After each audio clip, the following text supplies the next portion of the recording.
c'est vrai que nous, de notre point de vue, un peu, on va dire plus parler innovation, parce que les entreprises, elles veulent créer de la valeur, innover, elles ne veulent pas forcément faire une conception ou l'économie de la fonctionnalité, c'est une des réponses A. Les entreprises aujourd'hui se posent beaucoup de questions et essayent de vendre autrement, de créer de la valeur autrement. Donc les typologies, elles sont complètement différentes. Aujourd'hui, on accompagne des entreprises qui sont distributeurs, leurs fournisseurs ne les écoutent pas, ils se disent ok, nous on va créer carrément notre produit nous-mêmes et on va se démarquer. Pour arriver sur le démarquer sur le marché, il faut proposer une valeur, il faut aussi différencier et on va vendre un nouveau modèle. On va vendre autrement. Donc la plupart du temps, pour être plus près justement de leurs clients, ils vont vendre du service et ils vont mettre à disposition une machine où on accompagne une entreprise sur des machines de train pour les produits. C'est ça, on est en train de développer ça.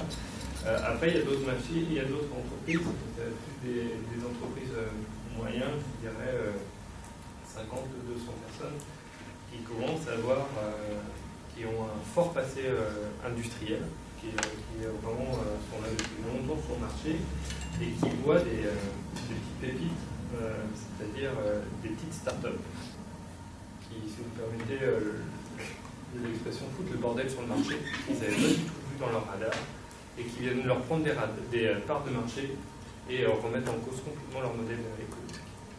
Alors ça, c'est une des craintes qu'on a le plus aujourd'hui des entreprises, c'est le phénomène de l'ubérisation, donc avec Airbnb et autres, tout ce phénomène a vraiment accéléré ça.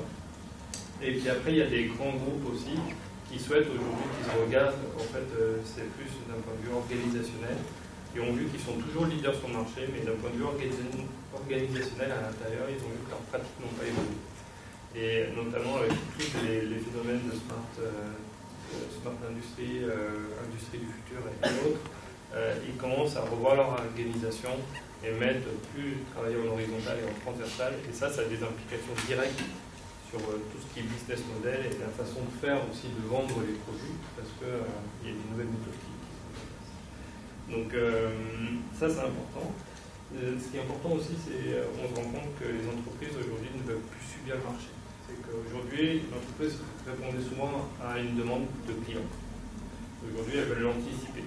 Donc, elles veulent anticiper les choses et pouvoir justement faire ce que font les startups, plus près de l'usage et plus près de cette anticipation et pouvoir collaborer même avec des startups. Donc, ça, c'est aussi l'élément qui est important. Je prendrai un élément que tu as cité tout à l'heure, Denis, c'est qu'ils veulent s'inscrire un petit peu plus à long terme, et puis là, je reste sur la vision un peu responsable, et c'est pour ça aussi elles viennent souvent nous voir, c'est qu'aujourd'hui, le long terme veut dire s'engager dans du responsable, pérenniser, et eux, ils commencent à voir la pérennisation par le business dans ces vues responsables. Donc c'est pour ça qu'ils commencent à aller là-dessus, et aller sur tous les programmes de fidélisation ou autres. On le voit très bien avec Camille. 10% aujourd'hui de pertes chez les clients, c'est pas beaucoup, surtout après 1 an et demi de création. Donc ça, c'est vraiment aujourd'hui, voilà un peu les raisons pourquoi les entreprises et les profils sont très bons. Pour la deuxième question, qui était plus les leviers et différents niveaux de performance visés, il y a différents niveaux, faire de l'économie de la fonctionnalité ou vendre du service. On se trompe pas mal sur ce que c'est en fait. Aujourd'hui, on dit souvent vendre du service.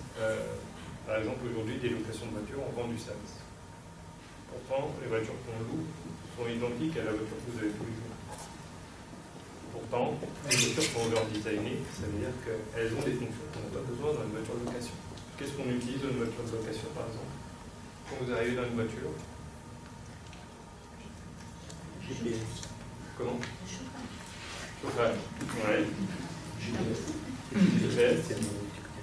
Il y a le siège. Okay. Moteur. On n'a pas beaucoup de fonctions. L'analyse fonctionnelle d'une voiture n'est pas du tout la même que l'analyse fonctionnelle de tous les jours. On n'utilise pas les mêmes pièces. Les pièces vont s'user différemment. Elles vont peut-être briser à différents endroits, et puis il y en a d'autres qui n'ont pas du tout servi. Donc on va concevoir en fait un véhicule qui n'est pas du tout adapté à l'usage. Donc dans l'économie de la fonctionnalité ou toute la logique CSS, produit-service, on va essayer justement d'adapter le service qu'on a avec un produit. On ne se dédouane pas de fabriquer le produit, c'est ce que fait très bien Tami, à dire ok, on produit un produit, mais on ne va pas le produire pareil que H&M. On va produire avec des textiles qui sont beaucoup plus résistants parce que l'usage n'est pas du tout le même. On va aussi savoir comment il conçoit pour pouvoir se le désassembler, le récupérer à la fin, comment le traiter. C'est une logique complètement différente. Et les entreprises, jusque-là, elles ne savaient pas faire ça. Donc en gros, il y a deux niveaux pour moi de performance visée. Il y a soit on dit ok, je vais commencer à vendre mes produits ou plus mon service à travers mon produit. Donc là, on va aller plus dans une phase de reconception, ce que vous faites en fait, et vous allez adapter la conception. C'est ce qui est le cas. Moi, je travaille pour une grosse entreprise manufacturière au Canada, j'étais une semaine chez eux, faire un audit sur un produit. On a passé tout le produit au crible. 80% des pièces en fin de vie du véhicule sont bonnes et peuvent être réutilisées pour une deuxième vie de produit. C'était constat. On a passé tout au crible et on peut tous les démonter. Et aujourd'hui, cette valeur qui est sur le produit, va à quelqu'un d'autre. Donc, par exemple, eux, ils sont en train de réfléchir à un modèle qui permettrait comment je vais pouvoir capter la valeur à la fin de vie de mon produit, vu que elle est bonne encore, la valeur. Elle n'est pas si dépréciée que ça. Donc, on va capter cette valeur-là et pouvoir renchérir sur un nouveau cycle de vie, soit de remanufacturing, soit proposer, quand vous faites des produits de haute qualité, mais un marché peut-être qui n'est pas accessible à ça. Donc on va travailler un peu sur ces résultats. Donc ça, c'est plus de la reconception. Et puis après, on va aller plus sur la performance, vraiment performance d'usage, où là, on va aller sur des choses assez intangibles. On va vendre vraiment quelque chose, une performance qui est perceptible pour le client, et tous les clients vont être différents. Donc là, ça demande en fait une certaine agilité d'industriel, à s'adapter et à connaître bien son milieu. Et là, l'expertise de l'entreprise, tout ce qu'ils ont accumulé pendant des années en expérience sur le produit dans la spécialité, vont permettre de se différencier par rapport à notre produit. Donc une progressivité, mais ouais. De ton point de vue, il y a un niveau très abouti. Ça commence en fait. Ce qui est intéressant, pour moi, c'est l'industrie du futur. Toutes les démarches qu'il y a eu depuis 2015 sur l'industrie du futur qui sont en train de changer. L'industrie du futur, il y a 5 enjeux. Il y a le marketing, il y a tout ce qui est numérique, techno, organisationnel, on met l'homme au milieu, et derrière, il y a l'environnement. Cette démarche-là, ça a permis de rassembler un petit peu tous les concepts qu'on a, le numérique et autres, les nouveaux business models et tout, et de remettre en fait ces éléments-là au cœur de l'entreprise et dire comment on fait pour le développer. Donc ça, c'est les démarches les plus observées, simples et abouties. Tu as mis un exemple, Seb, il a parlé juste après aussi, et un autre exemple. C'est intéressant, c'est que pour les deux, si je peux vous permettre, les deux modèles, c'est qu'on se rend compte qu'on donne accès à un produit de meilleure qualité au consommateur, à l'usager, et une accessibilité à cet outil-là, à ce produit. Pour moi, c'est ça qu'il faut vraiment garder en tête, c'est dire quelle valeur j'apporte à l'usager. C'est pas mon client, parce que le client, on est en B2B souvent, on s'en fiche. Mais au contraire, on peut apporter des solutions à travers cette logique de PSS, on peut apporter des solutions à l'usager final et vraiment se rapprocher et aujourd'hui apporter des solutions à son client à travers ce focus. Donc c'est un peu ça aujourd'hui. Voilà. J'avais peut-être un ou deux exemples dont je voulais parler. Oui, il y a un autre exemple avec lequel on est en train de commencer à travailler. C'est un fabricant d'algues qui aujourd'hui s'est rendu compte qu'il avait besoin de beaucoup d'unités d'algues, d'unités de chaleur pour fabriquer ces algues. On est en train de faire des unités mobiles qu'on est en train de plugger en fait, à des usines pour récupérer, capter leur chaleur. Donc là, on est en train de mettre des modèles économiques de rémunération en fait, par rapport à la production d'algues. par rapport à la fourniture d'algues.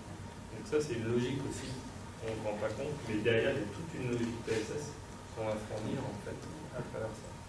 Donc c'est ça qui est intéressant vraiment de voir, et puis ces réflexions qu'on fait de travail avec ces entreprises-là, les diverses, on a quelqu'un qui fait des meubles de froid, j'étais en séminaire avec eux jeudi dernier, on a fait 4 heures de créativité à partir du business model, avec une méthode spécialement pour ça.